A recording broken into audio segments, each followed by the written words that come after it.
ಆತ್ಮೀಯ ಸ್ನೇಹಿತರೆ, ತಮಗೆಲ್ಲರಿಗೂ ನಮಸ್ಕಾರ. ನಾನು JS ಸೋಮನಾಳ್.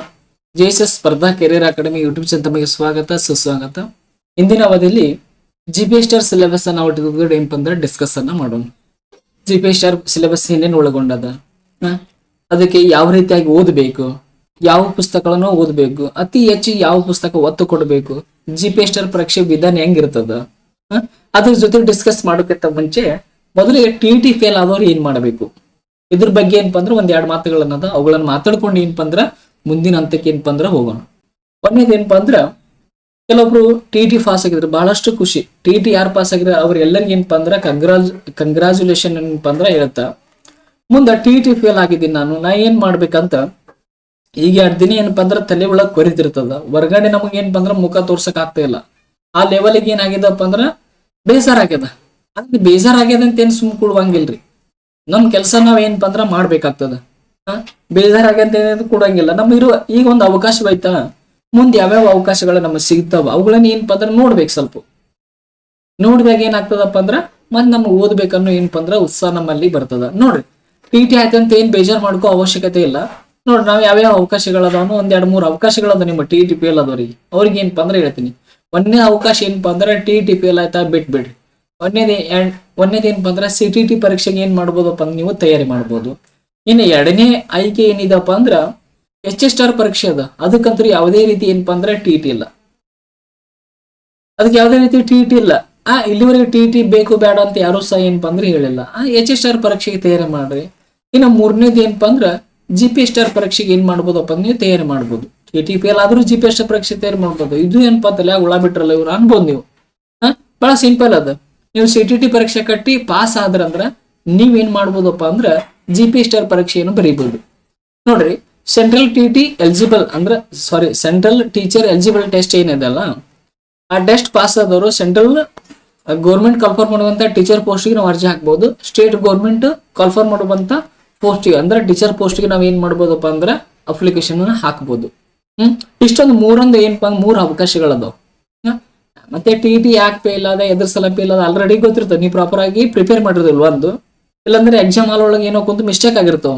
A ಹಾಕಕ್ ಹೋಗಿ B ಆಗಿರ್ತದ, B ಹಾಕಕ್ ಹೋಗಿ A ಆಗಿರ್ತದೆ. ಈ ರೀತಿ ಏನಾಗಿರ್ತದಪ್ಪ ಅಂದ್ರ ಪ್ರಾಬ್ಲಮ್ ಆಗಿರ್ತಾವ. ಅವ್ರೇನ್ ಬೇಜಾರ್ ಮಾಡ್ಕೋ ಅವಶ್ಯಕತೆ ಇಲ್ವೇ ಇಲ್ಲ. ನೀವು CTT ಅಂತ ತಯಾರು ಮಾಡ್ಕೊರಿ, HS ಸ್ಟಾರ್ ಅನ್ನ ತಯಾರು ಮಾಡ್ಕೊರಿ. ಯಾಕೆ ಹೇಳ್ತಿದಪ್ಪ ಅಂದ್ರ ಇತ್ತೀಚೆಗೆ ನೋಡ್ರಿಲ್ಲ ಯಾವ ರೀತಿ ಸ್ಪೀಡ್ ಆಗಿ ಟೀಚರ್ಸ್ ನೇಮಕಾತಿಗಳು ಮಾಡ್ತಾರ ಅನ್ನೋದು. ಅಲ್ಲ, ಇಲ್ಲಿ ತನ ನಾವು 2014 TT ಬರ್ಯಾಕ್ ಕುಂತೀವಿ. 2014 TT ಬರ್ದಾಗ ಒಂದಿನ ಅವತ್ತೇ ಕೀ ಆನ್ಸರ್ ಬಿಟ್ಟಾರಿ ಅವರು. ಈ ವರ್ಷ ಕೀ ಆನ್ಸರ್ ನಾವು ಎಕ್ಸಾಮ್ ಬರ್ದು ಮನಿ ಮುಟ್ಟಿದ್ದಲ್ಲ ಅವಾಗ ಬಂದವ. ಹಾಗಾದ್ರೆ ನೇಮಕಾತಿ ಪ್ರೊಸೆಸ್ ಎಷ್ಟೊಂದು ಸ್ಪೀಡ್ ಅನ್ನ ಆಗಿರ್ತದ. ಅದ್ರ ಸಲುವಾಗಿ ನಮಗ್ ಕಡಿಮೆ ಅಂದ್ರೆ ಎಕ್ಸಾಮ್ ಬಂದಾಗ ಓದ್ತೀರ ಅನ್ನೋದು ಕಾನ್ಸೆಪ್ಟ್ ನಿಮ್ ತಲೆಗೆ ತಂದು ತಕೊಂಡ್ಬಿಡ್ರಿ. ಅದನ್ನ ಬಹಳಷ್ಟು ಬೇಜವಾಬ್ದಾರಿ ಆಗ್ತದ. ಅದನ್ನ ನೀವು ಪೂರ್ವ ತಯಾರಿ ಮಾಡ್ಕೋಬೇಕು. ಕರೀತಾನೋ ಬಿಡ್ತಾನೋ ಸೆಕೆಂಡರಿ. ಅದಕ್ಕೆ ಬೇಕಾದಂತ ಸಿದ್ಧತೆ ನಾವ್ ಏನಾಗ್ತದಪ್ಪ ಅಂದ್ರ ಮೊದಲೇ ಮಾಡ್ಕೋಬೇಕಾಗ್ತದ. ಅರ್ಥ ಆಯ್ತು ನಾ ಹೇಳ್ತಿರೋದು. ಈಗ TT ಪಾಸ್ ಆದವ್ರು ನೋಡ್ರಿ, TT ಪಾಸ್ ಆದವ್ರು ಏನ್ ಮಾಡ್ರಪ್ಪ ಅಂದ್ರ ನಿಮಗೆ ಏನಪ್ಪ ಅಂದ್ರೆ GPS ಪರೀಕ್ಷೆಗೆ ತಯಾರಿ ಮಾಡ್ಕೊರಿ. ಆಲ್ರೆಡಿ ಶಿಕ್ಷಣ ಸಚಿವರು ಹೇಳ್ಬಿಟ್ರೆ 12,000 ನಾವು ಶಿಕ್ಷಕರ ನೇಮಕಾತಿ ಮಾಡ್ತೀವಿ ನಾವು ಈ ವರ್ಷ ಅಂತ. ಮತ್ತೆ HS ಸ್ಟಾರ್ ಪರೀಕ್ಷೆಯಲ್ಲಿ ಏನಪ್ಪ ಅಂದ್ರೆ 2,500 ಏನಪ್ಪ ಅಂದ್ರ ಟೀಚರ್ಸ್ ಪೋಸ್ಟ್ ಅಂದ್ರೆ HS ಹೈಸ್ಕೂಲ್ ಟೀಚರ್ಸ್ ಗಳ ಏನಪ್ಪ ಅಂದ್ರೆ ನೇಮಕ ಮಾಡ್ತಾರೆ. ಅದ್ರೊಳಗೆ ದೈಹಿಕ ಶಿಕ್ಷಕರು ಬರ್ತಾರ. ನೆಕ್ಸ್ಟ್ ಏನಪ್ಪಾ ಅಂದ್ರ ಈ ಸಬ್ಜೆಕ್ಟ್ ಟೀಚರ್ಸ್ ಏನಪ್ಪ ಅಂದ್ರೆ ಬರ್ತಾರ. ಅದನ್ನು ಕಾಲ್ಫರ್ ಮಾಡ್ತೀವಿ ಅಂತ ಹೇಳಿದ್ರ. ಅದ್ರ ಜೊತೆಗೆ ಇನ್ನೊಂದ್ ಏನಪ್ಪ ಅಂದ್ರ ಫ್ಯೂ ಲೆಕ್ಚರ್ಸ್ ಅವ್ರನ್ನ ಸಹ ಏನಪ್ಪ ಅಂದ್ರ ಕಾಲ್ಫರ್ ಮಾಡ್ತೀವಿ ಅಂತ ಆಲ್ರೆಡಿ ಶಿಕ್ಷಣ ಸಚಿವರು ಎಲ್ಲಿ ಹೋಗ್ತಾರೆ ಅಲ್ಲೆಲ್ಲ ಮೈಕ್ ಮುಂದೆ ಹೇಳಿ ಏನ್ ಆಗಿದಪ್ಪ ಅಂದ್ರ ಬಹಳಷ್ಟು ಪ್ರಚಾರ ಆಗ್ಯದ. TT ಪಾಸ್ ಆದವರು GPS ಸ್ಟಾರ್ ಪರೀಕ್ಷೆಯನ್ನು ತಯಾರಿ ಮಾಡ್ಕೊಳ್ಳಿ, HS ಸ್ಟಾರ್ ಪರೀಕ್ಷೆಯನ್ನು ತಯಾರಿ ಮಾಡ್ಕೊಳ್ಳಿ. TT ಪಾಸ್ ಆಗದವರು HS ಸ್ಟಾರ್ ಪರೀಕ್ಷೆಗೆ ಮತ್ತು CTT ಪರೀಕ್ಷೆಗೆ ತಯಾರಿ ನಡೆಸ್ರಿ ನೀವು. ಅರ್ಥ ಆಯ್ತು. CTT ಇಂಗ್ಲಿಷ್ ಒಳಗೆ ಇರ್ತದ್ರಿ ಸರ್, ಅದು ನಮ್ ಸ್ವಲ್ಪ ಕಷ್ಟ ಆಗ್ತದ ಅಂತ ಅನ್ಬೋದು ನೀವು. ಅಲ್ಲಿ ಏನ್ ಮಾಡೋದು ಕಷ್ಟ, ಅಲ್ಲಿ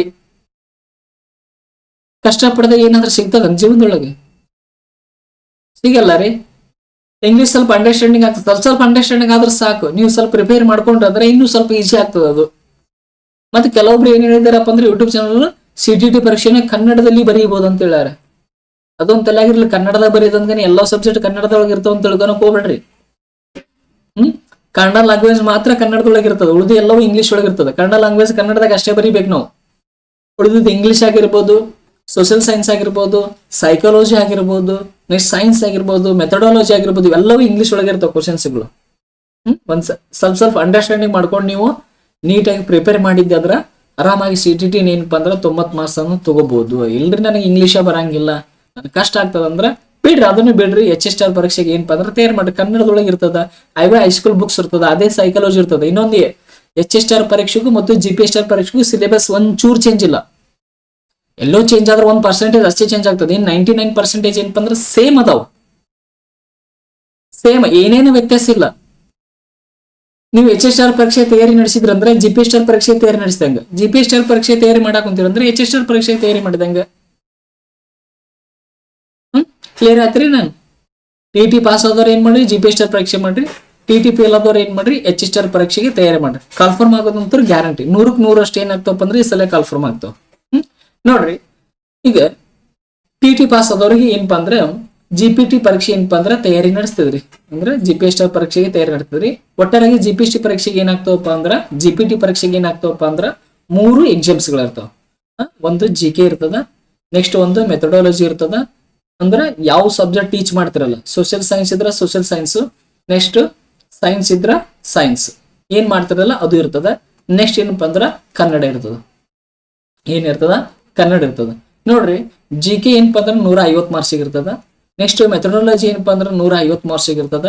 ನೆಕ್ಸ್ಟ್ ಏನಪ್ಪಾ ಅಂದ್ರೆ ಕನ್ನಡ 100 ಮಾರ್ಕ್ಸಿಗೆ ಇರ್ತದ. ಒಟ್ಟ ಟೋಟಲ್ ಏನಪ್ಪಾ ಅಂದ್ರೆ 400 ಮಾರ್ಕ್ಸಿಗೆ ಏನ್ ಬರಿತೀರಪ್ಪ ಅಂದ್ರ ನೀವು GPT ಪರೀಕ್ಷೆನ ಬರೀತೀರಿ. ಎಷ್ಟು ಮಾರ್ಕ್ಸಿಗೆ ಬರೀತೀರಿ?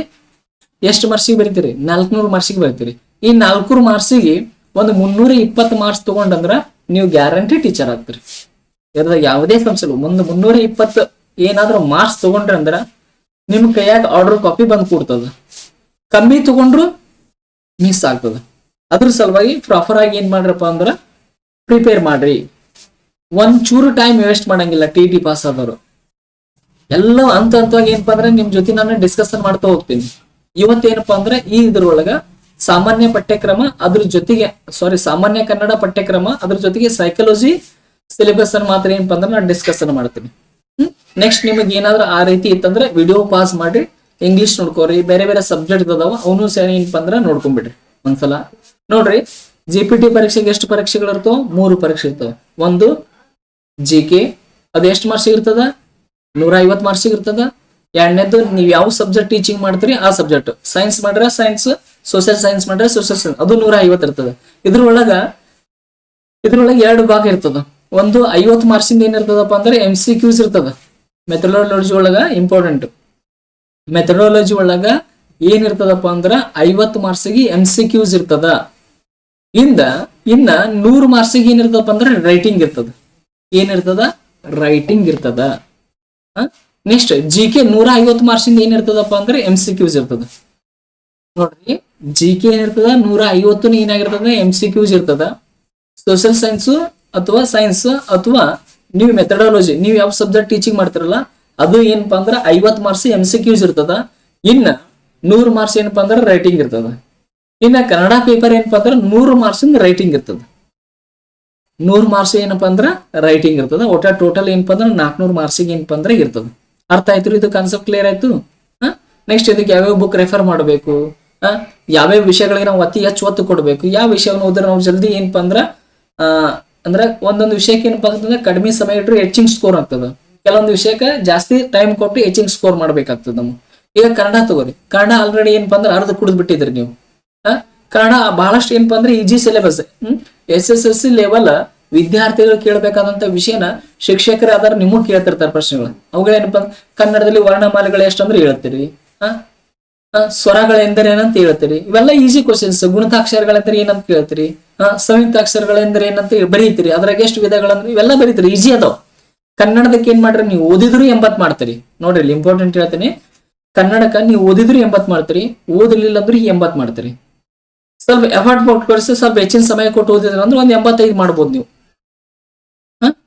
ಆದ್ರ 85 ಸಾಕಾಗಲ್ಲ. ಮಿನಿಮಮ್ ಏನಪ್ಪಾ ಅಂದ್ರ 90ಕ್ಕಿಂತ ಹೆಚ್ಚು ಮಾರ್ಕ್ಸ್ಗಳನ್ನ ಇಲ್ಲಿ ಏನಪ್ಪಾ ಅಂದ್ರೆ ಕನ್ನಡದೊಳಗೆ ತೆಗಿಬೇಕಾಗ್ತದೆ ನೀವು.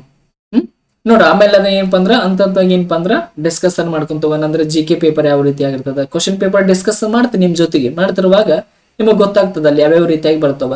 ಒಂದ್ ವೇಳೆ ಇಲ್ಲಿ ನಿಮಗೆ ವಿಡಿಯೋ ನೋಡಾಕ ಬಹಳಷ್ಟು ಇದಾಗ್ತಿತ್ತಪ್ಪ ಅಂದ್ರ, ಇಲ್ಲ ಈ ಸಿಲೆಬಸ್ ಏನಪ್ಪಾ ಅಂದ್ರ ನಿಮ್ಗೇನೋ ಆಗ್ತಿತ್ತಂದ್ರ ನೀವ್ ಏನ್ ಮಾಡ್ರಿ, ಡೈರೆಕ್ಟ್ ಆಗಿ PDF ಫೈಲ್ ಅಂದ್ರೆ ಡೈಲಿ ಏನಪ್ಪಾ ಅಂದ್ರೆ ವಿಡಿಯೋ ನೋಡಿ ಸಿಲೆಬಸ್ ಚೆಕ್ ಮಾಡ್ಕೊಳಕ್ ಆಗುದಿಲ್ಲ.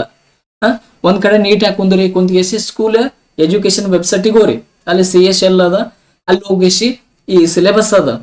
ಇದು ಯಾವಾಗಿನ ಸಿಲೆಬಸ್ ಅಪ್ಪ ಅಂದ್ರ 2022 ನಾವ್ ಬರ್ದು ನೇಮಕಾತಿ ಆದಂತ ಸಂದರ್ಭದೊಳ್ಳಿ, ಅಂದ್ರೆ 2022 GPT ಕನ್ಫರ್ಮ್ ಐತೆ, ಅದ್ರೊಳಗೆ ಎಕ್ಸಾಮ್ ಬರ್ದು ಪಾಸ್ ಆಗಿ ಇವತ್ತು ಟೀಚರ್ ಆಗಿ ಕೆಲಸ ಮಾಡಾಕಂತೀನಿ ನಾನು.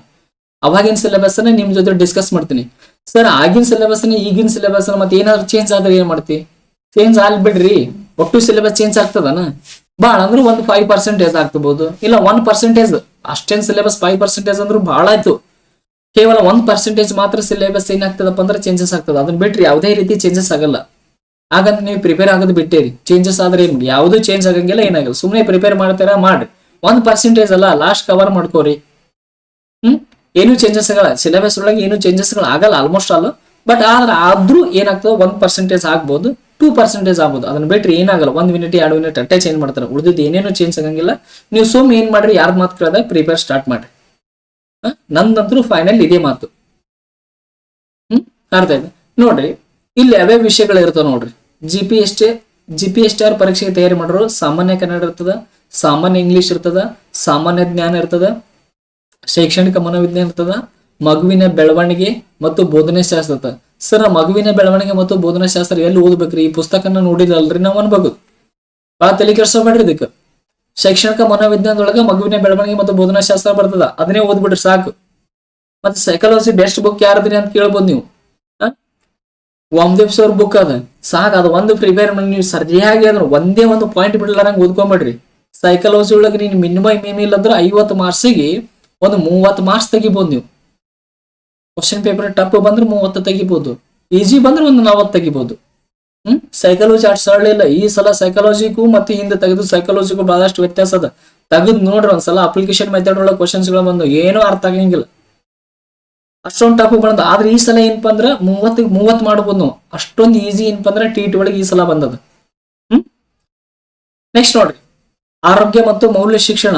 ಇದು ಒಂದ್ 5 ಟಾಪಿಕ್ಸ್ ಗಳದಾವ. 5 ಟಾಪಿಕ್ಸ್ ಗಳು ಎಲ್ಲದಾವ ಅನ್ನೋದು ಹೇಳ್ತೀನಿ ಆಮೇಲೆ ನಾನು ನಿಮಗೆ.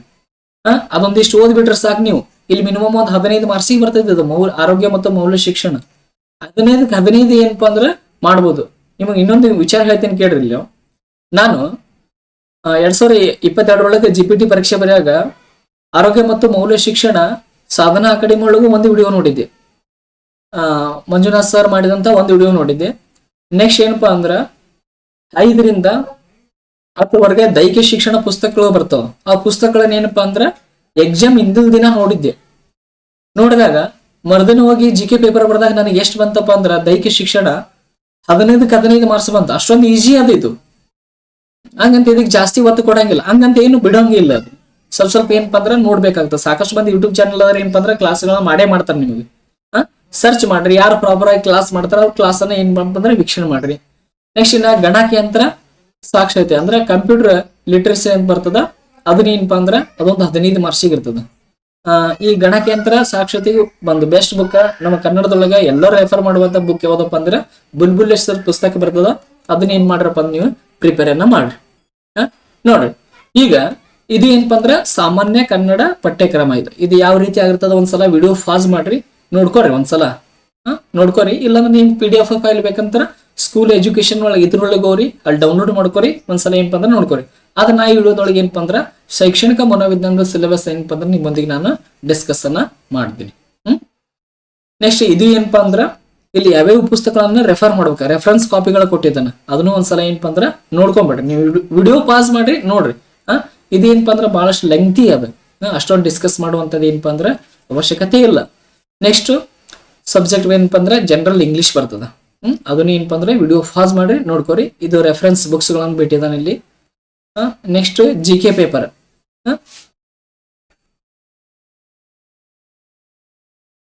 ನೋಡ್ರಿ, ಇಲ್ಲೊಂದು ಏನಪ್ಪಾ ಅಂದ್ರೆ ಮೆಂಟಲ್ ಅಬಿಲಿಟಿ ಏನಪ್ಪಾ ಅಂದ್ರೆ ಕೊಟ್ಟಿದ್ದಾನೆ. Mental ability and aptitude test ಅಂತದ. ಅದನ್ನ ಸ್ವಲ್ಪ ಏನಪ್ಪಾ ಅಂದ್ರೆ ನೋಡ್ಕೋರಿ. ಇದೊಂದು ಮೆಂಟಲ್ ಅಬಿಲಿಟಿ ಎಷ್ಟು ಮಾರ್ಕ್ಸಿಗೆ ಬರ್ತದ ಅಂದ್ರೆ ಬಹಳ ಬರಂಗಿಲ್ಲ. ಇದು ಒಂದು 7 ಅಥವಾ 8 ಮಾರ್ಕ್ಸಿಗೆ ಅಷ್ಟೇ ಬರ್ತದೆ ಇದು. ಮತ್ತೆ ಬಹಳಷ್ಟು ಈಜಿ ಇರ್ತದೆ. ಅಷ್ಟೇನೆ. ಕೋಡಿಂಗು ಡಿ ಕೋಡಿಂಗ್ ಕೇಳ್ತಾನ, ನಂಬರ್ ಸೀರೀಸ್ ಕೇಳ್ತಾನ, ಅಲ್ಫಾಬೆಟ್ ಸೀರೀಸ್ ಗಳ ಕೇಳ್ತಾನ. ಬಹಳಷ್ಟು ಈಜಿ ಇರ್ತದ, ಅಷ್ಟೇನ್ ಏನಪ್ಪಾ ಅಂದ್ರ ಟಫ್ ಏನ್ ಇರೋದಿಲ್ಲ. ನೀವು ಆರಾಮಾಗಿ ವೆನ್ ಡೈಗ್ರಾಮ್ಸ್ ಗಳು ಇರ್ತಾವ, ಆರಾಮಾಗಿ ಬಿಡಿಸ್ಬೋದು. ನೆಕ್ಸ್ಟ್ ನೋಡ್ರಿ, ನಮ್ಮದು ಏನಪ್ಪಾ ಅಂದ್ರ ಇಂಪಾರ್ಟೆಂಟ್ ಟಾಪಿಕ್ ಹೌದಪ್ಪ ಅಂದ್ರ ಶೈಕ್ಷಣಿಕ ಮನೋವಿಜ್ಞಾನ. ನೋಡ್ರಿ, ಶೈಕ್ಷಣಿಕ ಮನೋವಿಜ್ಞಾನ ಮತ್ತು ಮಗುವಿನ ಅಭಿವೃದ್ಧಿ ಮತ್ತು ಬೋಧನಾಶಾಸ್ತ್ರ ಅಂತದ. ಇದಕ್ಕೆ ಬೆಸ್ಟ್ ಬುಕ್ ಯಾವ್ದಪ್ಪ ಅಂದ್ರೆ ವಾಮದೇವ್ ಸರ್ ಬುಕ್ ಬರ್ತದ. ಆಲ್ರೆಡಿ ಟಿ ನೀವು ಏನಪ್ಪ ಅಂದ್ರೆ ಓದಿರ್ತೀರಿ, ಅದನ್ನೇ ಏನಪ್ಪ ಅಂದ್ರೆ ಕಂಟಿನ್ಯೂ ಮಾಡ್ರಿ. ಸಾಕು, ಅದೊಂದು ಓದಿರಿ ಏನಪ್ಪ ಅಂದ್ರೆ ಆರಾಮಾಗಿ ನೀವು ಏನ್ ಮಾಡ್ಬೋದಪ್ಪ ಅಂದ್ರ ಅತಿ ಹೆಚ್ಚು ಅಂಕಗಳೇನಪ್ಪ ಅಂದ್ರೆ ಗಳಿಸ್ಬೋದು. ಹಾಗಂತ ಎಲ್ಲಾ ಪುಸ್ತಕಗಳನ್ನ ಓದೋದಕ್ಕೂ ಆಗುದಿಲ್ಲ. ಸಾಕು, ಒಂದ್ ಪ್ರಾಪರ್ ಬುಕ್ ಅದ, ಅದನ್ನ ಏನಪ್ಪಾ ಅಂದ್ರೆ ರೆಫರ್ ಮಾಡ್ರಿ. ನಾನು ಸಹ ಏನಪ್ಪಾ ಅಂದ್ರೆ ಅದನ್ನೇ ರೆಫರ್ ಮಾಡಿದ್ದೀನಿ. GPT ಒಳಗೆ ಎಷ್ಟು ಮಾರ್ಕ್ಸ್ ತಗೊಂಡಿದ್ದೇನಪ್ಪ ಅಂದ್ರ 50ಕ್ಕ 31 ಏನಪ್ಪ ಅಂದ್ರ ಮಾರ್ಕ್ಸ್ ಗಳನ್ನ ತೆಗೆದುಕೊಂಡಿದ್ದೀನಿ. ನಂದು TET ಒಳಗೆ ಏನಪ್ಪ ಅಂದ್ರೆ ಹೈಯೆಸ್ಟ್ ಸ್ಕೋರ್ ಎಷ್ಟಾಗಿದಪ್ಪ ಅಂದ್ರ ಸೈಕಾಲಜಿ 22 ಆಗಿದೆ. ಅವಾಗಿನ ಟೈಮ್ದಾಗ 2019 ಒಂದ್ಸಲ ಬರ್ತಿದ್ದೀನಿ. ನೆಕ್ಸ್ಟ್ 2000 ಒಂದ್ 5 ಸಲ ಏನ್ TET ಬರ್ತಿದ್ದೀನಿ ನಾನು. ಒಂದ್ 5 ಸಲ TET ಬರ್ತೀನಿ. 5 ಸಲ ಏನಪ್ಪಾ ಅಂದ್ರೆ ವಾಮದೇವ್ ಸರ್ ಬುಕ್ಕ, ಅದ್ರ ಜೊತೆಗೆ PUC ಪುಸ್ತಕ. ನೋಡ್ರಿ, ನಾ ಯಾವ್ಯಾವ ಪುಸ್ತಕಗಳನ್ನ ರೆಫರೆನ್ಸ್ ಆಗಿ ಕಾಫಿ ಆಗಿ ಯೂಸ್ ಮಾಡಿದ್ದೀನಿ, ಯಾವ್ಯಾವ ಪುಸ್ತಕ ಓದಿದ್ದೇನಂದ್ರ, ಒಂದು PUC ಒಳಗ ಶಿಕ್ಷಣ ಶಾಸ್ತ್ರ ಬುಕ್ ಬರ್ತದ, PUC 1 PUC 2 ಅಂದ್ರ ಪ್ರಥಮ PUC ದ್ವಿತೀಯ PUC ಅಂತ ಬರ್ತದ. ಆ 2 ಪುಸ್ತಕಗಳನ್ನು ಓದಿದ್ದೀನಿ. ಅದ್ರ ಜೊತೆಗೆ ವಾಮದೇವ್ ಸರ್ ಪುಸ್ತಕ ಓದಿದ್ದೀನಿ. ಇವ್ 2 ಪುಸ್ತಕ, ಇವು 3 ಪುಸ್ತಕ ಬಿಟ್ರೆ ಯಾವ ಪುಸ್ತಕನ ಓದಿಲ್ಲ. ನಾನು 5 ಸಲ TET ಬರ್ತೀನಿ. 5 ಸಲ ಏನಾಗಿದಪ್ಪ ಅಂದ್ರೆ TET ಪಾಸ್ ಆಗ್ಯದ. TET ಪಾಸ್ ಆಗ್ಯದ. ನಂದು ಹೈಯೆಸ್ಟ್ ಸ್ಕೋರ್ ಎಷ್ಟಪ್ಪ ಅಂದ್ರ 110. ಎಷ್ಟಕ್ಕ 149ಕ್ಕೆ ಏನಪ್ಪ ಅಂದ್ರ ಹೈಯೆಸ್ಟ್ ಸ್ಕೋರ್ 110 ಆಗಿದೆ. ಮತ್ತೆ GPT ಏನಪ್ಪ ಅಂದ್ರೆ 2022 ನೇಮಕ ಆಗಿ ಈ ಟೀಚರ್ ಆಗಿ ಕೆಲಸ ಮಾಡಾಕಂತೀನಿ. ಅದೇ ಅನುಭವದ ಆಧಾರ ಮೇಲೆ ಏನಪ್ಪಾ ಅಂದ್ರೆ ನಿಮ್ಮೊಂದಿಗೆ ಏನಪ್ಪಾ ಅಂದ್ರ ಕೆಲವೊಂದಿಷ್ಟು ಮಾಹಿತಿ ಏನಪ್ಪಾ ಅಂದ್ರ ಹಂಚ್ಕೊಳಕಂತೀನಿ. ಶೈಕ್ಷಣಿಕ ಮನೋವಿಜ್ಞಾನ ವಾಮದೇವ್ ಸರ್ ಬುಕ್ ಏನಪ್ಪಾ ಅಂದ್ರ ಒಂಥರ ಬೈಬಲ್ ಇದ್ದಂಗ ಅದ. ಅದನ್ನ ಫೈನಲ್ ಮಾಡ್ಕೊಂಡ್ಬಿಟ್ರಿ. ಈಗ ನೋಡ್ರಿ, ಯಾವ್ಯಾವ ರೀತಿ ಸಿಲೆಬಸ್ ಗಳು ಅದಾವ, ಮತ್ತೆ ಅದನ್ನ ಯಾವ ರೀತಿಯಾಗಿ ನಾವು ಓದ್ಕೋಬೇಕನ್ನೋದು ಏನಪ್ಪಾ ಅಂದ್ರೆ ಈಗ ಹೇಳ್ತೀನಿ ನೋಡ್ರಿ. ಒಂದೇ ನೋಡ್ರಿ, ಶೈಕ್ಷಣಿಕ ಮನೋವಿಜ್ಞಾನ ವಿಕಾಸ ಮತ್ತು ಬೋಧನಾಶಾಸ್ತ್ರ ಅಂತ ಕೇಳಿದಾನೆ. ಅಂದ್ರೆ ಶೈಕ್ಷಣಿಕ ಮನೋವಿಜ್ಞಾನ ಅರ್ಥ ಆಗಿರ್ಬೋದು, ಮನೋವಿಜ್ಞಾನ ಅರ್ಥ ಆಗಿರ್ಬೋದು, ವಿಧಾನಗಳಾಗಿರ್ಬೋದು, ಅದು ಯಾವ ರೀತಿಯಾಗಿ ಬೆಳವಣಿಗೆ ಹೊಂದಿತ್ತು, ಅದನ್ನೆಲ್ಲ ಏನಾಗ್ತಪ್ಪ ಅಂದ್ರೆ ಓದ್ಕೋಬೇಕಾಗ್ತದ. ನೆಕ್ಸ್ಟ್ ಶೈಕ್ಷಣಿಕ ಮನೋವಿಜ್ಞಾನದ ಅರ್ಥ, ಸ್ವರೂಪ, ಅಗತ್ಯಗಳು. ಇವತ್ತು ನಮಗೆ ಶೈಕ್ಷಣಿಕ ಮನೋವಿಜ್ಞಾನ ಕ್ಲಾಸ್ ಯಾಕೆ ಬೇಕದು, ಶಾಲಾ ಕೊಠಡಿ ಒಳಗೆ ಅದ್ರ ಅವಶ್ಯಕತೆ ಐತೇನು, ಅದನ್ನ ಏನಪ್ಪಾ ಅಂದ್ರ ನಮಗ್ ಬೇಕಾಗ್ತದ. ಇದು ವಾಮದೇವ್ ಸರ್ ಬುಕ್ದೊಳಗೆ ಏನಪ್ಪಾ ಅಂದ್ರ ಡಿಸ್ಕಸ್ ಮಾಡಿದಾರೆ ಇಂಥ ಮ್ಯಾಟರ್ಗಳವ್ರು. ನೆಕ್ಸ್ಟ್ ವಿಧಾನಗಳು, ಮನೋವಿಜ್ಞಾನದ ವಿಧಾನಗಳು, ವೀಕ್ಷಣಾ ವಿಧಾನ, ವ್ಯಕ್ತಿ ಅಧ್ಯಯನ, ನೆಕ್ಸ್ಟ್ ಪ್ರಾಯೋಗಿಕ ವಿಧಾನ, ನೆಕ್ಸ್ಟ್ ಆತ್ಮಾವಲೋಕನ ವಿಧಾನ, ಹಂತಗಳು, ಅದರ ಪರಿಣಾಮಗಳು ಎಲ್ಲವೂ ಏನಪ್ಪಾ ಅಂದ್ರೆ ಬರ್ತಾವ. ನೋಡ್ರಿ, ವ್ಯಕ್ತಿ ಅಧ್ಯಯನ, ವೀಕ್ಷಣ ವಿಧಾನ, ಪ್ರಾಯೋಗಿಕ ವಿಧಾನ, ಆತ್ಮಾವಲೋಕನ ನಾವು TET ಎಲ್ಲ ಕ್ಲಾಸ್ಗಳು ಮಾಡಿದ್ವಿ. ನಮ್ಮ ಯೂಟ್ಯೂಬ್ ಚಾನಲ್ ಏನಪ್ಪಾ ಅಂದ್ರೆ ಸೈಕಾಲಜಿಗೆ ಸಂಬಂಧಪಟ್ಟಂತೆ GPSR ಮತ್ತೆ HSR ಪರೀಕ್ಷೆಗೆ ಸೈಕಾಲಜಿಗೆ ಸಂಬಂಧಪಟ್ಟಂತೆ MCQ ಸೀರೀಸು, ನೆಕ್ಸ್ಟ್ ಏನಪ್ಪಾ ಅಂದ್ರ ಥಿಯರಿ ಬೇಸ್ಡ್ ಕ್ಲಾಸಸ್ಗಳು ಫ್ರೀ ಆಗಿ ಏನಾಗ್ತಾವಪ್ಪ ಅಂದ್ರ ನಡೀತಾವ. ಯಾರೇ ₹1 ಕೊಡ್ಲಾರ್ದ ಆರಾಮಾಗಿ ಏನಪ್ಪಾ ಅಂದ್ರ ಕ್ಲಾಸ್ಗಳನ್ನ ನೀವು ನೋಡ್ಬೋದು. ಫ್ರೀ ಆಗಿರ್ತದ. ಡೈಲಿ ಸಾಧ್ಯವಾದಷ್ಟು ನಮ್ಗೆ ಎಷ್ಟು ಕವರ್ ಆಗ್ತದೆ ಡೈಲಿ ಮಾಡೋಷ್ಟು ಏನಪ್ಪಾ ಅಂದ್ರ ಪ್ರಯತ್ನ ಪಡ್ತೀವಿ.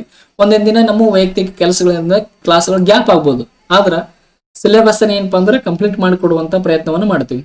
ಮೊನ್ನೆ ನೋಡಿ, ನಾವು TET ಹಬ್ಬ ಬಂದ್ರೆ ಒಂದು 15 ವಿಡಿಯೋ ಅಷ್ಟೇ ಮಾಡಿದ್ವಿ ನಾವು ಸೈಕಾಲಜಿಗೆ ಸಂಬಂಧಪಟ್ಟಂತ. ಮಿನಿಮಮ್ ಒಂದು 22ರಿಂದ 23 ಮಾರ್ಕ್ಸ್ಗಳು ಬಂದಿದ್ದಾವ ಅಲ್ಲಿ. ಪೇಪರ್ 1 ಪೇಪರ್ 2 ಏನಾಗಿದವಪ್ಪ ಅಂದ್ರೆ ಪ್ರಶ್ನೆಗಳು ಬಂದಿದ್ದವು. ಅಷ್ಟೊಂದು ಇಂಪಾರ್ಟೆಂಟ್ ಆದ ಮ್ಯಾಟರ್ ಏನಪ್ಪಾ ಅಂದ್ರೆ ನಿಮ್ಮೊಂದಿಗೆ ನಮ್ಮ ಯೂಟ್ಯೂಬ್ ಚಾನಲ್ ಏನಪ್ಪಾ ಅಂದ್ರೆ ಡಿಸ್ಕಷನ್ ಮಾಡ್ತೀನಿ ನಾನು. ಅಂತ ಒಂದೇ ಪಾಯಿಂಟ್ ಬಿಡ್ಲಾರಂಗ ಏನಪ್ಪಾ ಅಂದ್ರೆ ಒಂದು 3-4 ಬುಕ್ಸ್ ಗಳನ್ನ ಇಟ್ಕೊಂಡ್ಗೇಸಿ final ಯಾವ್ದಾಗುತ್ತೆ Vamadev sir, ನಾನಾದ್ರೂ Vamadev sir books ಇಟ್ಕೊಂಡೆ ನಿಮಗೆ ಏನಪ್ಪಾ ಅಂದ್ರೆ ಕ್ಲಾಸ್ ಅನ್ನು ಮಾಡ್ತೀನಿ. ಅದ್ರ ಜೊತೆ KM ಸುರೇಶ್ ಅವ್ರ ಬುಕ್ಸ್ ಮತ್ತೆ ಇತರ ಆಥರ್ಸ್ ಗಳ ಯಾವ್ದಾರ ಬುಕ್ ಇದ್ವು ಅಂದ್ರೆ ಅವುಗಳನ್ನ ರೆಫರೆನ್ಸ್ ಮಾಡಿಗೇಸಿ ಏನಪ್ಪಾ ಅಂದ್ರೆ ನಿಮ್ಮೊಂದಿಗೆ ವಿಷಯನ ಡಿಸ್ಕಷನ್ ಮಾಡ್ತೀನಿ. ನೆಕ್ಸ್ಟ್ ನೋಡ್ರಿ, ಬೆಳವಣಿಗೆ ಮತ್ತು ವಿಕಾಸ, ವೈಯಕ್ತಿಕ ಅಭಿವೃದ್ಧಿ ಅರ್ಥ, ತತ್ವಗಳು, ಅದರ ಆಯಾಮಗಳು ಅಂತ ಬರ್ತವೆ. ಬೆಳವಣಿಗೆ ಮತ್ತು ವಿಕಾಸ ಇದ್ರ ಕುರಿತು ಆಲ್ರೆಡಿ ಕ್ಲಾಸ್ಗಳು ಮಾಡಿದ್ದೀವಿ. ವೈಯಕ್ತಿಕ ಅಭಿವೃದ್ಧಿ, ವೈಯಕ್ತಿಕ ಭಿನ್ನತೆಗಳಂತ ಬರ್ತಾವ, ಅದರ ತತ್ವಗಳು, ಅದರ ಆಯಾಮಗಳು ಅಲ್ಲೆಲ್ಲ ಬುಕ್ದೊಳಗೆ ಏನ್ ಮಾಡಿದಾರಪ್ಪ ಡಿಸ್ಕಷನ್ ಮಾಡಿದಾರ. ನೆಕ್ಸ್ಟ್ ನೋಡ್ರಿ, ಬೆಳವಣಿಗೆ ಹಂತಗಳು,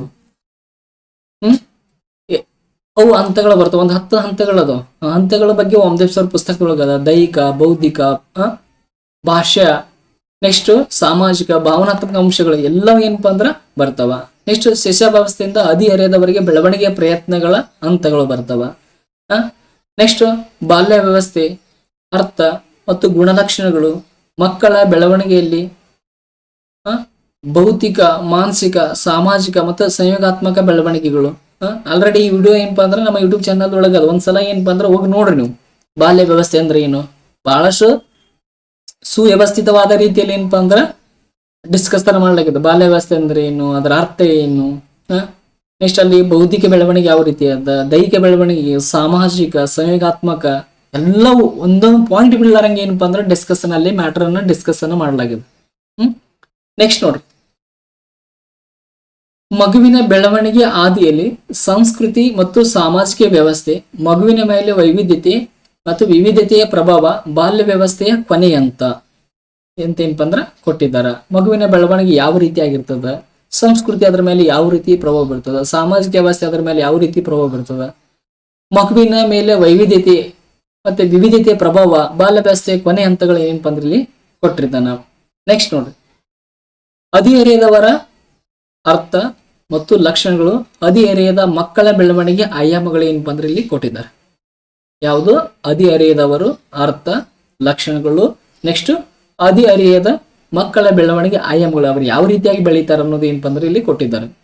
ನೆಕ್ಸ್ಟ್ ನೋಡಿ, ಭೌತಿಕ, ಮಾನಸಿಕ, ಸಾಮಾಜಿಕ ಮತ್ತು ನೈತಿಕ ಬೆಳವಣಿಗೆ ವಿನ್ಯಾಸಗಳು ಯಾವ್ಯಾವು, ಭೌತಿಕ, ಮಾನಸಿಕ, ಸಾಮಾಜಿಕ, ನೈತಿಕ ಬೆಳವಣಿಗೆ ವಿನ್ಯಾಸಗಳು ಕೊಟ್ಟಿದ್ದಾನ. ನೀವು ನೈತಿಕ ಸಿದ್ಧಾಂತಗಳು ಏನ್ ಬರ್ತಾವಲ್ಲ ಅಲ್ಲಿ ಏನಪ್ಪಾ ಅಂದ್ರೆ ಅದೇನ್ ಮಾಡ್ತಾರೆ ಈ ವಿಷಯಗಳನ್ನ. ನೆಕ್ಸ್ಟ್ ನೋಡ್ರಿ, ಹದಿಹರೆಯದವರ ಮೇಲೆ ನಗರೀಕರಣದ ಪ್ರಭಾವ, ಆರ್ಥಿಕ ಬದಲಾವಣೆ, ಮಾಧ್ಯಮದ ಪರಿಣಾಮ. ಇದೇ ಟಾಪಿಕ್ ಒಳಗೆ ಏನಾಗ್ತದಪ್ಪ ಅಂದ್ರೆ ಇದು ಏನಪ್ಪ ಅಂದ್ರೆ ಬರ್ತದ. ಹದಿಹರೆಯದವರ ಮೇಲೆ ನಗರೀಕರಣದ ಪ್ರಭಾವ ಏನಿಲ್ಲ, ಸಿಲೆಬಸ್ಗೆ ಏನು ಅಷ್ಟೊಂದು ಕೊಟ್ಟಿಲ್ಲ, ಇದು ಸುಮ್ ಜನರಲ್ ನಾಲೆಜ್ ಏನಪ್ಪ ಅಂದ್ರೆ ಬರ್ಬೋದು ನಿಮಗ. ಆರ್ಥಿಕ ಬದಲಾವಣೆ ಮತ್ತು ಮಾಧ್ಯಮದ ಪರಿಣಾಮ ಏನಪ್ಪ ಅಂದ್ರೆ ಕೊಟ್ಟಿದ್ದಾರೆ, ವಾಮದೇವ್ ಸರ್ ಪುಸ್ತಕದೊಳಗೆ ಏನಪ್ಪ ಅಂದ್ರೆ ಐತೆ ಅದು.